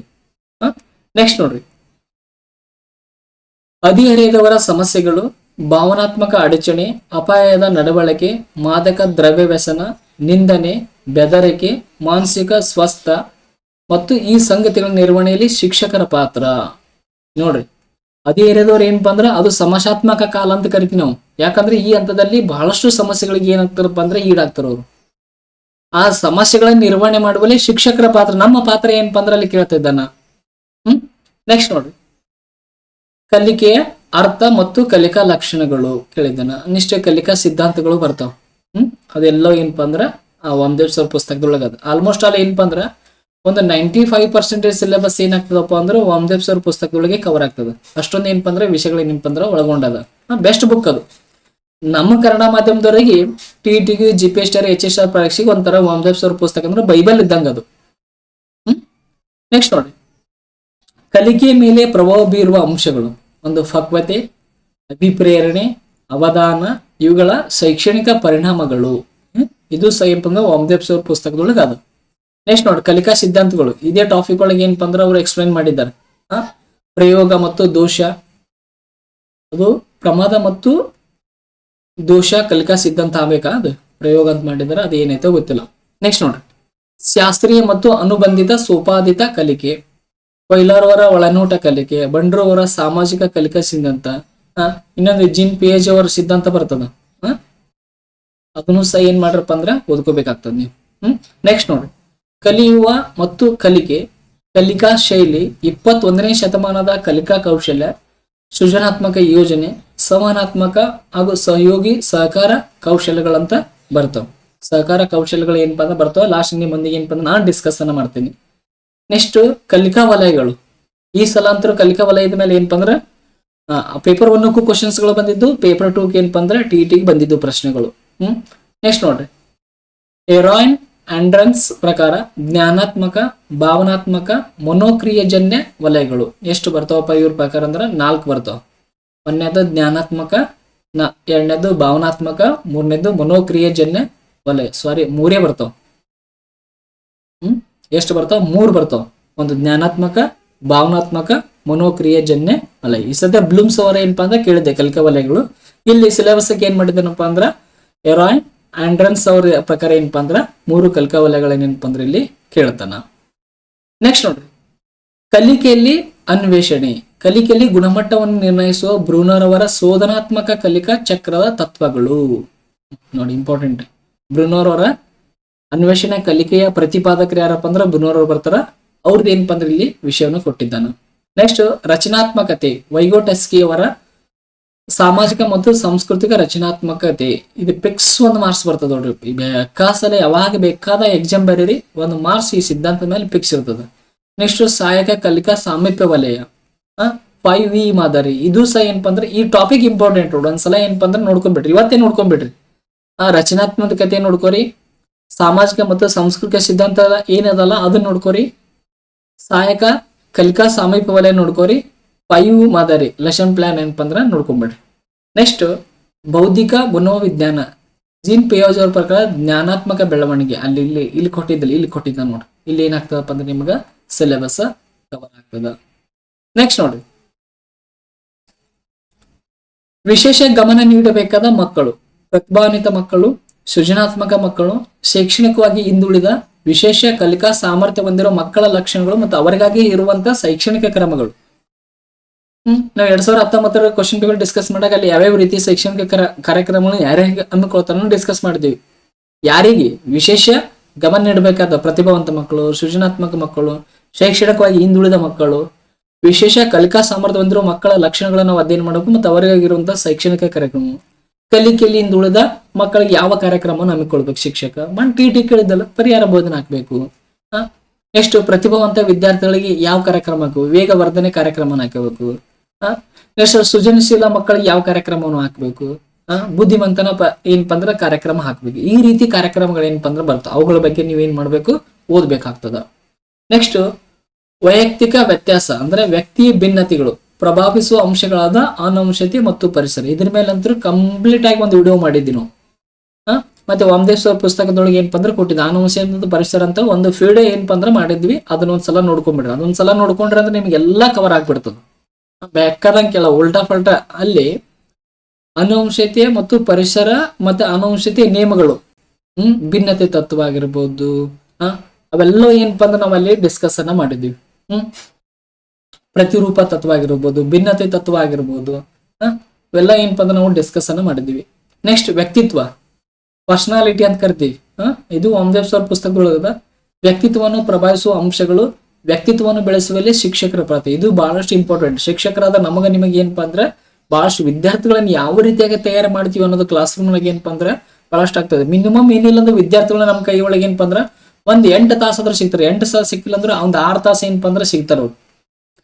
ಅವ್ರಲ್ಲಿ ಎಂತ ವ್ಯಕ್ತಿತ್ವವನ್ನು ಬೆಳೆಸ್ಬೇಕು ಅನ್ನೋದು ಏನಪ್ಪಾ ಅಂದ್ರೆ ಶಿಕ್ಷಕರು ಏನಪ್ಪಾ ಅಂದ್ರೆ ಅಗಾಧವಾದ ಪಾತ್ರ ವಹಿಸ್ಬೇಕಾಗ್ತದೆ. ಬಹಳಷ್ಟು ಪ್ರಭಾವ ಬೀರ್ತಾರೆ ಶಿಕ್ಷಕರು. ಬಟ್ಟೆ ಆಗಿರ್ಬೋದು, ಅವರ ಪಾಠ ಹೇಳ್ತಿರುವಂತಹ ಶೈಲಿ ಆಗಿರ್ಬೋದು, ಅವರ ಮಾತಿನ ಶೈಲಿ ಆಗಿರ್ಬೋದು, ಎಲ್ಲವೂ ಮಕ್ಕಳು ಏನ್ ಮಾಡ್ತಾರಪ್ಪ ಅಂದ್ರೆ ಅನುಕರಣೆ ಮಾಡೋದ್ರ ಮೂಲಕ ಕಲಿತಿರ್ತಾರೆ. ಹಾಗಾಗಿ ಮಕ್ಕಳ ವ್ಯಕ್ತಿತ್ವವನ್ನು ಬೆಳೆಸುವಲ್ಲಿ ಶಿಕ್ಷಕರ ಪಾತ್ರ ಏನಿರ್ತದೆ ಬಹಳಷ್ಟು ಅಗಾಧವಾಗಿರ್ತದೆ. ನೆಕ್ಸ್ಟ್ ನೋಡ್ರಿ, ಮೌಲ್ಯಮಾಪನ ಅರ್ಥ ಮತ್ತು ಅದರ ಗುಣಲಕ್ಷಣಗಳು. ಮೌಲ್ಯಮಾಪನ ಅರ್ಥ ಮತ್ತು ಅದರ ಗುಣಲಕ್ಷಣಗಳು ಏನಪ್ಪಾ ಅಂದ್ರೆ ನಾವು ಕೊಟ್ಟಿದ್ದಾನೆ. ಯಾರ್ದಪ್ಪ ಅಂದ್ರೆ ವಾಮದೇಶ್ವರ ಪುಸ್ತಕದ ಒಂದು ಮನೋವಿಜ್ಞಾನ ಮತ್ತು ಕಲಿಕಾ ಪ್ರಕ್ರಿಯೆ ಮತ್ತು ಮೌಲ್ಯಮಾಪನ ಏನೋ ಪುಸ್ತಕ ಅದ. ಅದನ್ನ ಏನಪ್ಪಾ ಅಂದ್ರೆ ಓದಿ. ವಾಮದೇವ್ ಸರ್ ಏನಪ್ಪಾ ಅಂದ್ರೆ 2 ಪುಸ್ತಕಗಳನ್ನು ಬರ್ತಿದ್ದಾರೆ. ಒಂದ್ ಯಾವ್ದಪ್ಪ ಅಂದ್ರೆ ಶೈಕ್ಷಣಿಕ ಮನೋವಿಜ್ಞಾನ ಅಂತ ಅದ. ಇನ್ನೊಂದು ಪುಸ್ತಕ ಯಾವ್ದಪ್ಪ ಅಂದ್ರೆ ಕಲಿಕಾ ಪ್ರಕ್ರಿಯೆ ಮನೋವಿಜ್ಞಾನ ಮತ್ತು ಮೌಲ್ಯಮಾಪನದ. ಅದ್ರೊಳಗೆ ಏನ್ ಮಾಡಿದಾನಪ್ಪ ಅಂದ್ರೆ ಮೌಲ್ಯಮಾಪನ ಅರ್ಥ ಮತ್ತು ಗುಣಲಕ್ಷಣ ಕೊಟ್ಟಿದ್ದಾನ. ಮತ್ತೆ ನೀವು ಬೇಡೊಳಗನ ಓದಿ ಬಂದಿರ್ತೀರ ಮೌಲ್ಯಮಾಪನ ಅಂದ್ರೆ ಏನು, ಮೌಲ್ಯಮಾಪನ ಅರ್ಥ, ವ್ಯಾಖ್ಯೆಗಳು, ಅದ್ರ ಗುಣಲಕ್ಷಣ ಓದಿ ಬಂದಿರ್ತೀರಿ. ಆದ್ರೆ ಇನ್ನೊಂದ್ಸಲ ಏನ್ ಮಾಡ್ರಪ್ಪ ಅಂದ್ರ ಓದ್ಕೋರಿ ಅದನ್ನ. ಮತ್ತೆ ಶೈಕ್ಷಣಿಕ ಮನೋವಿಜ್ಞಾನ ಏನು ಪುಸ್ತಕ ಅದಲ್ಲ ಅದ್ರೊಳಗಿದ ಮೌಲ್ಯಮಾಪನ ಅರ್ಥ ಇಲ್ಲ, ಅದರ ಲಕ್ಷಣಗಳಿಲ್ಲ. ಆದ್ರ ಕಲಿಕಾ ಪ್ರಕ್ರಿಯೆ ಮನೋವಿಜ್ಞಾನ ಮತ್ತು ಮೌಲ್ಯಮಾಪನದೊಳಗೆ ಏನ್ ಮಾಡಿದಾನಪ್ಪ ಅಂದ್ರ ಮೌಲ್ಯಮಾಪನ ಅರ್ಥ, ಗುಣಲಕ್ಷಣಗಳು, ಮೌಲ್ಯಮಾಪನ ಉತ್ತಮ ತಂತ್ರಗಳು ಎಲ್ಲವೂ ಏನ್ ಮಾಡಿದಾರಪ್ಪ ಅಂದ್ರೆ ಅಲ್ಲಿ ಡಿಸ್ಕಸ್ ಅನ್ನ ಮಾಡಿದಾರ. ನೆಕ್ಸ್ಟ್ ನೋಡ್ರಿ, ಸಾಧನಾ ಪರೀಕ್ಷೆಗಳು, ವಿಧಗಳು, ಸಾಧನಾ ಪರೀಕ್ಷೆಯ ಲಕ್ಷಣಗಳು, ಅನುಕೂಲಗಳು ಬರ್ತಾವ. ನೆಕ್ಸ್ಟ್ ನೋಡ್ರಿ, ವಸ್ತುನಿಷ್ಠ ಪರೀಕ್ಷೆಗಳು, ಲಕ್ಷಣಗಳು, ಸಾಧನಾ ಪರೀಕ್ಷೆಯ ರಚನೆ ಮತ್ತು ಅದರ ಅನುಕೂಲಗಳನ್ನ ಏನಪ್ಪಾ ಅಂದ್ರೆ ಡಿಸ್ಕಸ್ ಅನ್ನ ಮಾಡಿರ್ತಾನೆ. ನೆಕ್ಸ್ಟ್ ನೋಡ್ರಿ, ನಿರಂತರ ಮತ್ತು ಸಮಗ್ರ ಮೌಲ್ಯಮಾಪನ, ಸಿಸಿ ಅಂತೀವಿ ನಾವು. ಇದಕ್ಕೆ ಏನಂತೀವಿ ನಾವು, ಸಿಸಿ ಅಂತ ಕರಿತೀವಿ. ನಿರಂತರ ಮತ್ತು ಸಮಗ್ರ ಮೌಲ್ಯಮಾಪನ ಅಂದ್ರೆ ಈ ಸದ್ಯಕ್ಕೆ ಶಾಲೆ ಒಳಗೆ ಯಾವ ರೀತಿ ಮೌಲ್ಯಮಾಪನ ನಡೀತದಪ್ಪ ಅಂದ್ರೆ ನಿರಂತರ ಮತ್ತು ಸಮಗ್ರ ಮೌಲ್ಯಮಾಪನ ಅದ. ನೆಕ್ಸ್ಟ್ ನೈದಾನಿಕ ಪರೀಕ್ಷೆಗಳು ಏನಪ್ಪಾ ಅಂದ್ರೆ ಕೇಳಿದೆ. ನೈದಾನಿಕ ಪರೀಕ್ಷೆಗೆ ಸಂಬಂಧಪಟ್ಟಂತ ಈ ವಿಷಯದ ಮೇಲೆ ಈ ಟಾಪಿಕ್ ಮೇಲೆ ಪ್ರಶ್ನೆ ಕೇಳ್ತಾನ. ಕಂಪಲ್ಸರಿ ಏನಪ್ಪಾ ಅಂದ್ರೆ ನೀವು ಓದ್ಕೋರಂತ ಏನಪ್ಪಾ ಅಂದ್ರೆ ಒಂದು ಕ್ಲಾಸ್ ಮಾಡಿದ್ವಿ ನಾವು, ಅದ್ರ ಮೇಲೆ ಮೊನ್ನೆ ಟಿಟಿಗೆ ಏನಪ್ಪಾ ಅಂದ್ರೆ ಪ್ರಶ್ನೆಗಳು ಬಂದಿದ್ದವು. ನೆಕ್ಸ್ಟ್ ಮೌಲ್ಯಮಾಪನದ ವಿಧಗಳು ಮತ್ತು ಮೌಲ್ಯೀಕರಿಸುವ ಕ್ಷೇತ್ರಗಳು ಬರ್ತಾವ. ನೆಕ್ಸ್ಟ್ ನೋಡ್ರಿ, ಮೌಲ್ಯಮಾಪನದ ಸಾಧನಗಳು ಮತ್ತು ತಂತ್ರಗಳು ಆಗಲೇ ಡಿಸ್ಕಸ್ ಮಾಡಿದಲ್ಲ, ಅಲ್ಲಿ ಇದು ಎಲ್ಲಿ ಈ ಟಾಪಿಕ್ ಎಲ್ಲಿ ಸಿಗ್ತದಪ್ಪ ಅಂದ್ರೆ ಕಲಿಕಾ ಪ್ರಕ್ರಿಯೆ ಮನೋವಿಜ್ಞಾನ ಮತ್ತು ಮೌಲ್ಯಮಾಪನದೊಳಗೆ ಬರ್ತದ. ಮೌಲ್ಯಮಾಪನದ ಸಾಧನಗಳು ಮತ್ತು ತಂತ್ರಗಳು, ಲಕ್ಷಣಗಳು, ಮೌಲ್ಯಮಾಪನದಲ್ಲಿ ರುಬ್ರಿಕ್ಸ್ನ ಬಳಕೆ ಬರ್ತದೆ. ನೆಕ್ಸ್ಟ್ ನೋಡ್ರಿ, ಸಂಖ್ಯಾಶಾಸ್ತ್ರ, ಕೇಂದ್ರೀಯ ಪ್ರವೃತ್ತಿ ಮಾಪನ, ವಿಚಲನೆ ಸಸಂಬಂಧ, ಸಾಮಾನ್ಯ ಸಂಭಾವತ ವಕ್ರರೇಖೆ ಅಂತ ಬರ್ತದ. ಈ ಟಾಪಿಕ್ ಮೇಲೆ ಏನಪ್ಪಾ ಅಂದ್ರೆ ಪ್ರಶ್ನೆಗಳು ಬಂದಿಲ್ಲ. ಇಲ್ಲಿವರೆಗೆ ಏನಪ್ಪಾ ಅಂದ್ರೆ ಜಿಪಿಎಸ್ ಪರೀಕ್ಷೆ ಏನಪ್ಪಾ ಅಂದ್ರೆ ಬಂದಿಲ್ಲ. ಆದ್ರೂ ಒಂದ್ಸಲ ಏನ್ ಮಾಡಿರಪ್ಪ ಅಂದ್ರ ನೋಡ್ಕೊಂಡ್ಬಿಡ್ರಿ ನೀವು, ಮುಂದ್ ಬರ್ಬೋದು. ಹಿಂದ್ ಬಂದಿಲ್ಲ ಅಂತ ಏನಪ್ಪಾ ಅಂದ್ರೆ ಬಿಡವಂಗಿಲ್ಲ, ಮುಂದ್ ಬರ್ಬೋದು. ಅದೊಂದ್ಸಲ ಏನಪ್ಪಾ ಅಂದ್ರೆ ನೋಡ್ಕೊಂಡ್ಬಿಡ್ರಿ. ನೆಕ್ಸ್ಟ್ ಮೌಲ್ಯೀಕರಿಸುವಲ್ಲಿನ ನವೀನ ತಂತ್ರಗಳು, ಆನ್ಲೈನ್ ಮೌಲ್ಯಮಾಪನ, ತೆರೆದ ಪುಸ್ತಕ ವಿಧಾನ ಮೌಲ್ಯಮಾಪನ ಅಂತ ಕೊಟ್ಟಿದ್ದಾರೆ. ಈ ತೆರೆದ ಪುಸ್ತಕ ವಿಧಾನ ಅನ್ನೋದು ಏನಪ್ಪಾ ಅಂದ್ರೆ ನಿಮ್ಮಲ್ಲಿ ಏನಪ್ಪಾ ಅಂದ್ರೆ ಡಿಸ್ಕಷನ್ ಮಾಡ್ತೀನಿ ಆಮೇಲೆ. ನೆಕ್ಸ್ಟ್ ನೋಡ್ರಿ, ಪರಿಣಾಮಕಾರಿ ಬೋಧನೆ, ಅದರ ಘಟಿಕಾಂಶಗಳು, ಪರಿಣಾಮಕಾರಿ ಬೋಧನೆ ನಿಯತಾಂಕಗಳು ಅಂತ ಬರ್ತಾವ. ಅದ್ರ ಬಗ್ಗೆ ಏನಪ್ಪಾ ಅಂದ್ರೆ ನಾವು ಡಿಸ್ಕಷನ್ ಮಾಡೋಣ. ನೆಕ್ಸ್ಟ್ ಬೋಧನಾ ಕೌಶಲ್ಯ, ಬೋಧನಾ ತತ್ವ ತಂತ್ರಗಳು ಬರ್ತಾವ, ಅದನ್ನ ಏನಪ್ಪಾ ಅಂದ್ರೆ ಡಿಸ್ಕಷನ್ ಮಾಡೋಣ. ಆಲ್ರೆಡಿ ಏನಪ್ಪಾ ಅಂದ್ರೆ ಟಿಟಿಗೆ ನೀವು ಎಲ್ಲಾ ಓದ್ಬಿಟ್ಟಿರ್ತೀರಿ, ಅವ್ ರಿಪೀಟ್ ಏನು ಓದೋ ಅವಶ್ಯಕತೆ ಇಲ್ಲ. ಇದ್ರಾಗ ಯಾವ್ಯಾವ ಟಾಪಿಕ್ ಇಂಪಾರ್ಟೆಂಟ್ ಅನ್ನೋದು ಆಮೇಲೆ ಹೇಳ್ತೀನಿ ನಾನು. ನೆಕ್ಸ್ಟ್ ನೋಡ್ರಿ, ಪ್ರಾಯೋಗಿಕ ಕಲಿಕೆ, ಅನುಗಮ ನಿಗಮನ ಕಲಿಕೆ ಅದ, ಅದನ್ನು ಓದ್ಕೋರಿ. ನೆಕ್ಸ್ಟ್ ಸಹಕಾರ ಕಲಿಕೆ, ಸಂಘಟನಾತ್ಮಕ ಕಲಿಕೆ ಅಂತ ಬರ್ತದೆ. ಇಲ್ಲಿ ನೋಡ್ರಿ, ಇದು ಏನಪ್ಪಾ ಅಂದ್ರೆ ಸೈಕಾಲಜಿಗೆ ಸಂಬಂಧಪಟ್ಟಂತ ಸಿಲೆಬಸ್ ಆಗ್ಯದ. ಇದ್ರೊಳಗೆ ನಾವ್ ಯಾವ್ಯಾವ ಓದ್ಬೇಕ್ರಿ, ನಮಗೆ ಯಾವ್ದ್ರ ಮೇಲೆ ಅತಿ ಹೆಚ್ಚು ಪ್ರಶ್ನೆಗಳು ಬರ್ತಾವ ಅನ್ನೋದು. ಒಂದನೇ ಟಾಪಿಕ್ ಒಳಗೆ ಏನಾಗ್ತದಪ್ಪ ಅಂದ್ರ ಇಷ್ಟು ವಿಷಯ ಕವರ್ ಆಗ್ತದೆ. ವಾಮದೇವ್ ಸರ್ ಬರೆದಂತ ಒಂದನೇ ಟಾಪಿಕ್ ಒಳಗೆ ಏನಾಗ್ತದೆ, ಇಷ್ಟು ವಿಷಯ: ಶೈಕ್ಷಣಿಕ ಮನೋವಿಜ್ಞಾನ, ವಿಕಾಸ, ಬೋಧನಾಶಾಸ್ತ್ರ, ಶೈಕ್ಷಣಿಕ ಮನೋವಿಜ್ಞಾನ ಅರ್ಥ, ಸ್ವರೂಪ, ಅಗತ್ಯಗಳು, ಅಲ್ಲಿ ಮನೋವಿಜ್ಞಾನದ ವಿಧಾನಗಳು, ಇವೆಲ್ಲವೂ ಏನಾಗ್ತಾವಪ್ಪ ಅಂದ್ರೆ ಅಧ್ಯಾಯ ಒಂದರಲ್ಲಿ ಏನಪ್ಪಾ ಅಂದ್ರೆ ಕವರ್ ಆಗ್ತಾವ. ಇದು ನೀವು ಕಂಪಲ್ಸರಿ ಓದಬೇಕು. ಯಾಕಂದ್ರೆ ಮುಂದಿನ ಸೈಕಾಲಜಿ ನಿಮಗೆ ಅರ್ಥ ಆಗ್ಬೇಕಂದ್ರ ಹಿಂದಿನ ಸೈಕಾಲಜಿ ಅಂದ್ರೆ ಹಿಂದಿನ ಪಾಠ ಅಂದ್ರೆ ಮೊದಲಿಗೆ ಫಸ್ಟ್ ಸ್ಟೆಪ್ ಏನದಲ್ಲ ಅದನ್ನ ಓದ್ಕೊಂಡು ಹೋಗಬೇಕಾಗ್ತದ, ಓದಬೇಕು ನೀವು ಕಂಪಲ್ಸರಿ. ನೆಕ್ಸ್ಟ್ ನೋಡ್ರಿ, ಬೆಳವಣಿಗೆ, ವಿಕಾಸ, ವೈಯಕ್ತಿಕ ಅಭಿವೃದ್ಧಿ ಅರ್ಥ ಏನಿದಲ್ಲ ಇಲ್ಲಿಂದ ಹಿಡಿದು ಸಾರಿ ಇನ್ನೂ ಇದೆ ಕೆಳಗಡೆ ಎಲ್ಲಿವರೆಗೂ ಏನಪ್ಪಾ ಅಂದ್ರ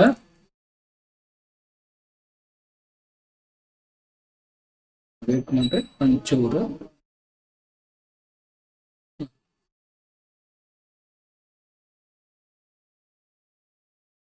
ನೋಡ್ರಿ, ಇಲ್ಲಿಂದ ಹಿಡಿದು ಇಷ್ಟು ವಿಷಯ ವಾಮದೇವ್ ಸರ್ ಪುಸ್ತಕ ಅದೇ ಎರಡರಲ್ಲಿ ಏನಾಗ್ತದಪ್ಪ ಅಂದ್ರೆ ಕವರ್ ಆಗ್ತದೆ. ಇದು ಕಂಪಲ್ಸರಿ ಓದಬೇಕು. ಇದ್ರ ಮೇಲೆ ಏನಾಗ್ತವಪ್ಪ ಅಂದ್ರೆ ಸಾಕಷ್ಟು ಕ್ವಶನ್ಸ್ ಗಳು ಬರ್ತಾವ. ಈ ಟಾಪಿಕ್ ಏನಪ್ಪಾ ಅಂದ್ರೆ ನೀವು ಕಂಪಲ್ಸರಿ ಏನ್ ಮಾಡ್ಬೇಕಾಗ್ತದ, ಓದ್ಬೇಕಾಗ್ತದ. ನೆಕ್ಸ್ಟ್ ಇಲ್ಲಿ ನೋಡ್ರಿ, ಕಲಿಕೆಯ ಅರ್ಥ ಮತ್ತು ಲಕ್ಷಣಗಳು. ಇಲ್ಲಿವರೆಗೆ ಏನಾಗ್ತದಪ್ಪ ಅಂದ್ರ ಅಧ್ಯಾಯ 3ರಲ್ಲಿ ಏನಾಗ್ತದಪ್ಪ ಅಂದ್ರ ಕವರ್ ಆಗ್ತದೆ. ಎಷ್ಟೊಳಗ ಅಧ್ಯಾಯ 3 ಏನಾಗ್ತದಪ್ಪ ಅಂದ್ರೆ ಕವರ್ ಆಗ್ತದೆ. ಆಲ್ಮೋಸ್ಟ್ ಅಲ್ಲಿ ಏನಪ್ಪಾ ಅಂದ್ರೆ ಎಲ್ಲಾ ವಿಷಯಗಳು ವಾಮದೇವ್ ಸರ್ ಪುಸ್ತಕದೊಳಗೆ ಏನಾಗ್ತವಪ್ಪ ಅಂದ್ರೆ ಸಿಗ್ತವೆ. ಇದ್ರೊಳಗ ಕಲಿಕೆ ಅರ್ಥ ಇದೊಂದು ಟಾಪಿಕ್ ಅನ್ನ ಹೆಚ್ಚಿಗೆ ಓದಬೇಕು. ನೆಕ್ಸ್ಟ್ ಈ ಟಾಪಿಕ್, ನೆಕ್ಸ್ಟ್ ಒಂದೇ ಟಾಪಿಕ್, ಇವು ಕಂಪಲ್ಸರಿ ಏನಪ್ಪಾ ಅಂದ್ರೆ ಓದಬೇಕಾಗ್ತದ. ಅದನ್ನೇ ಬಿಟ್ರೆ ನೀವು ನೆಕ್ಸ್ಟ್ ಎಲ್ಲಿ ಓದ್ಬೇಕಪ್ಪ ಅಂದ್ರ ಇಲ್ಲಿ ವಿಶೇಷ ಗಮನ ನೀಡಬೇಕಾದ ಮಕ್ಕಳದಲ್ಲ, ಮತ್ತೆ ಕಲಿಕೆಯ ಮೇಲೆ ಪ್ರಭಾವ ಬೀರುವ ಅಂಶಗಳಂತ ಬರ್ತಾವ. ಅವುಗಳನ್ನ ಏನ್ ಮಾಡ್ಬೇಕಪ್ಪ ಅಂದ್ರೆ ಕಂಪಲ್ಸರಿ ನೀವೇನಪ್ಪ ಅಂದ್ರೆ ಓದ್ಬೇಕು. ಅದನ್ನ ಬಿಟ್ರ ನೋಡ್ರಿ, ವ್ಯಕ್ತಿತ್ವ, ಪರ್ಸನಾಲಿಟಿ ಪಾಠವನ್ನ ಏನಪ್ಪಾ ಅಂದ್ರೆ ಓದ್ಬೇಕು. ಇಷ್ಟೊಂದು ಟಾಪಿಕ್ ನೀವು ಕಂಪಲ್ಸರಿ ಓದಬೇಕು.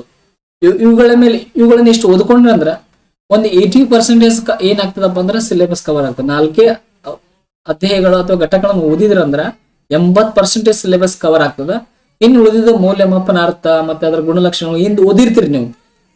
ಸ್ವಲ್ಪ ಏನಪ್ಪಾ ಅಂದ್ರ ಅವುಗಳನ್ನ ಸಿಂಹಾವಲೋಕನ ಮಾಡ್ಕೊಳ್ಳಿ, ಸ್ಕ್ಯಾನಿಂಗ್ ಮಾಡ್ಕೊಂಡ್ಬಿಟ್ರಿ. ಒಂದ್ಸಲ ಎಕ್ಸಾಮ್ಗೆ ಹೋಗು ಹಿಂದಿನ ಏನ್ ಮಾಡಿರಪ್ಪ ಅಂದ್ರ ಅವುಗಳನ್ನ ತೆಗೆದು ಆ ರೀತಿ ಒಂದ್ಸಲ ಅಬ್ಸರ್ವ್ ಮಾಡ್ಕೊಂಡ್ಬಿಟ್ರಿ ಅಂದ್ರ ಸಾಕು, ನಿಮಗೆ ಆರಾಮಾಗಿ ಏನಾಗ್ತದಪ್ಪ ಅಂದ್ರ ಎಲ್ಲವೂ ನೆನಪು ಉಳಿತದ. ಇದು ಏನಪ್ಪಾ ಅಂದ್ರೆ ಇಷ್ಟೊಂದು ಈ ಟಾಪಿಕ್ ಏನಪ್ಪಾ ಅಂದ್ರ ಒತ್ತನ್ನು ಕೊಡ್ರಿ. ನೆಕ್ಸ್ಟ್ ನೋಡ್ರಿ, ಇದು ಎಜುಕೇಶನ್ ಸೈಕಾಲಜಿ ಏನದಲ್ಲ ಅದೇ ಏನಪ್ಪಾ ಅಂದ್ರೆ ಇದನ್ನ ಇಂಗ್ಲಿಷ್ ಒಳಗೆ ಕೊಟ್ಟಿದ್ದಾನ.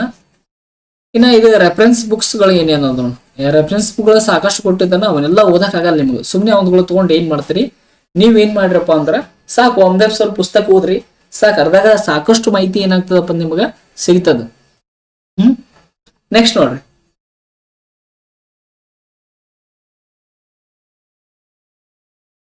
ವ್ಯಾಲ್ಯೂ ಅಂಡ್ ಹೆಲ್ತ್ ಎಜುಕೇಶನ್ ಅಂತದ ಈ ಸಿಲೆಬಸ್ ನೋಡ್ಕೋರ್ ಒಂದ್ಸಲ. ಆದ್ರ ಈ ಸಿಲೆಬಸ್ ನೋಡ್ಕೊಂಡು ಸ್ಟಡಿ ಮಾಡೋಕ್ಕಿಂತ ಮುಂಚೆ ನೀವ್ ಏನ್ ಮಾಡ್ರಿ ಅಂದ್ರ 5ರಿಂದ 10ನೇ ತರಗತಿಯ ದೈಹಿಕ ಶಿಕ್ಷಣ ಪುಸ್ತಕಗಳನ್ನ ಕಲೆಕ್ಟ್ ಮಾಡ್ಕೋರಿ. ಅದ್ರಲ್ಲಿ ಆರೋಗ್ಯ ಸಂಬಂಧಪಟ್ಟಂತು ಮತ್ತು ವ್ಯಾಲ್ಯೂಗಳಿಗೆ ಸಂಬಂಧಪಟ್ಟಂತ, ಮೌಲ್ಯಗಳಿಗೆ ಮತ್ತು ಆರೋಗ್ಯ ಶಿಕ್ಷಣಕ್ಕೆ ಸಂಬಂಧಪಟ್ಟಂತ ಒಂದೊಂದು ಬುಕ್ಗಳಿಗೆ 2 ಟಾಪಿಕ್ಗಳು ಅದಾವ ಅಷ್ಟೇ, ಮತ್ತೆ ಏನಿಲ್ಲ. ಅವ್ 2 ಟಾಪಿಕ್ಗಳು ಅವುಗಳನ್ನ ಏನ್ ಮಾಡ್ರಪ್ಪ ಅಂದ್ರ ಒಂದ್ಸಲ ನೋಡ್ಕೊಂಡ್ಬಿಡ್ರಿ. ಬಹಳಷ್ಟು ಏನಪ್ಪಾ ಅಂದ್ರ ಈಜಿ ಅದ. ಇಲ್ಲೇ ನೋಡ್ರಿ ಯಾವ್ಯಾವ ಹೆಲ್ತ್ ಎಜುಕೇಶನ್ ಒಳಗೆ ನೋಡ್ರಿ, ಹೆಲ್ತ್ ಅಂಡ್ ಡಿಸೀಸ್ ಅಂತದ, ಆರೋಗ್ಯ ಮತ್ತು ಕಾಯಿಲೆಗಳು ಅಂತದವ. ಇಲ್ಲಿ ಆರೋಗ್ಯದ ಡೆಫಿನಿಷನ್ ಅದಾವ, ಹೆಲ್ತ್ ಹ್ಯಾಬಿಟ್ಸ್ ಅದಾವ, ಕಮ್ಯುನಿಕೇಬಲ್ ಡಿಸೀಸ್ ಅಂಡ್ ಅದಾವ. ಕಮ್ಯುನಿಕೇಬಲ್ ಮತ್ತು ಏನಪ್ಪಾ ಅಂದ್ರ ಯಾವ ರೀತಿ ಅಂದ್ರೆ ಅದು ತಡೆ ಹೇಳ್ತೀನಿ ನಿಮಗ, ಅದು ನೆನಪಾಗ್ತದೆ. ಇದು ಕಮ್ಯುನಿಕೇಬಲ್ ಒಳಗೆ 2 ವಿಧಗಳು ಬರ್ತಾವ. ಮುಂದ್ ನಿಮ್ ಜೊತೆಗೆ ಏನಪ್ಪಾ ಅಂದ್ರೆ ನಾನು ಡಿಸ್ಕಸ್ ಅನ್ನ ಮಾಡ್ತೀನಿ. Next classification modes of the transmission ಅಂದ್ರೆ ಅವು ಕಮ್ಯುನಿಕೇಬಲ್ ಏನ್ ಡಿಸೀಸ್ ಗಳದಲ್ಲ ಅವು ಯಾವ ರೀತಿಯಾಗಿ ಏನಪ್ಪಾ ಅಂದ್ರೆ ಟ್ರಾನ್ಸ್ಫರ್ ಆಗ್ತಾವ, ಅವ್ರ ಬಗ್ಗೆ ಏನಪ್ಪಾ ಅಂದ್ರೆ ಕೊಟ್ಟಿದ್ದಾನ. Prevention and control disease, non communicable, sorry ಇಲ್ಲೇ ಬಂತೋಡ್ರಿ, ಕಮ್ಯುನಿಕೇಬಲ್ ಮತ್ತು ನಾನ್ ಕಮ್ಯುನಿಕೇಬಲ್ ಅಂತ ಏನಪ್ಪಾ ಅಂದ್ರ ಡಿಸೀಸ್ ಗಳು ಕೊಟ್ಟಿದ್ದಾನ. ಅವುಗಳು ಏನಪ್ಪಾ ಅಂದ್ರ ಬರ್ತಾವ, ಲೈಫ್ ಡಿಸೀಸ್ ಬರ್ತದ, ಮೆಂಟಲ್ ಹೆಲ್ತ್ ಡಿಸೀಸ್ ಬರ್ತದ, ಪ್ರಿವೆಂಟೇಶನ್ ಅಂಡ್ ಕ್ಯೂರ್ ಬರ್ತದ, ಎಲ್ಲಾ ಬರ್ತಾವ. ಬಾಳ ಏನಪ್ಪಾ ಅಂದ್ರೆ ಇವ್ನ ಡಿಸ್ಕಸ್ ಮಾಡೋದು ಬ್ಯಾಡ್ ಅನಸ್ತದ ನನಗೆ, ಸುಮ್ನೆ ಟೈಮ್ ವೇಸ್ಟ್ ಆಗ್ತದ, ವಿಡಿಯೋ ಲೆಂತ್ ಆಗ್ತದ. ನೀವು 5ರಿಂದ 10ನೇ ತರಗತಿ ಪುಸ್ತಕ ತಗೋರಿ, ತಗೊಂಡ್ ಡಿಸ್ಕಷನ್ ಮಾಡ್ರಿ. ಇಲ್ಲಾಂದ್ರ ನಾನು ನೇರವಾಗಿ PDF ಫೈಲ್ ಹಾಕಿ ನಮಗೆ GPSR ಪರೀಕ್ಷೆ ಯಾವ್ದು ಇಂಪಾರ್ಟೆಂಟ್ ಅನಿಸ್ತಲ್ಲ ನೇರವಾಗಿ ಅದನ್ನೇ ಕ್ಲಾಸ್ ಮಾಡ್ಬಿಡ್ತೀನಿ. ನಿಮಗೆ ಯಾವ ರೀತಿ ಆಗ್ಬೇಕಪ್ಪ ಅಂದ್ರ ಒಂದ್ 15 ಮಾರ್ಕ್ಸಿಗೆ 15 ಮಾರ್ಕ್ಸ್ ತೆಗಿಬೇಕು. ಆ ರೀತಿ ಏನಪ್ಪಾ ಅಂದ್ರೆ ಕ್ಲಾಸ್ ಸೆಟ್ ಮಾಡ್ಕೊಂಡು ಮುಂದ್ ಬರ್ತೀನಿ ನಿಮ್ಮಲ್ಲಿ. ನೆಕ್ಸ್ಟ್ ನೋಡ್ರಿ, ಇನ್ನ ವ್ಯಾಲ್ಯೂ ಎಜುಕೇಶನ್ಸ್ ಕೊಟ್ಟಿದ್ದಾನ.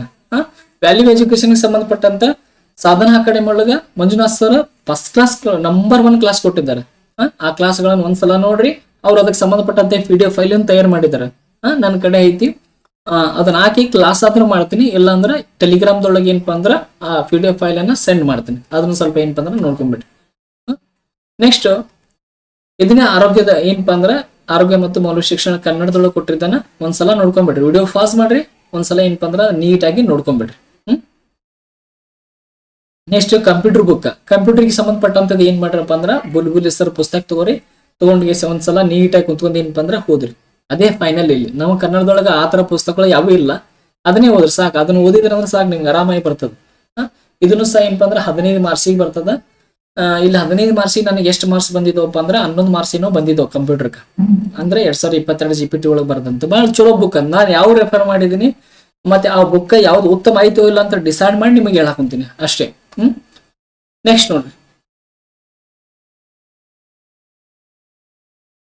ಇಲ್ಲಿ ಏನಪ್ಪಾ ಅಂದ್ರ ಮಾಡೆಲ್ ಕ್ವಶನ್ ಪೇಪರ್ ಅದ, ಅಂದ್ರೆ ಯಾವ ರೀತಿಯ ಕ್ವಶನ್ಸ್ ಗಳು ಬರ್ತಾವ ಅನ್ನೋದು ಕೊಟ್ಟಿದ್ದಾನ.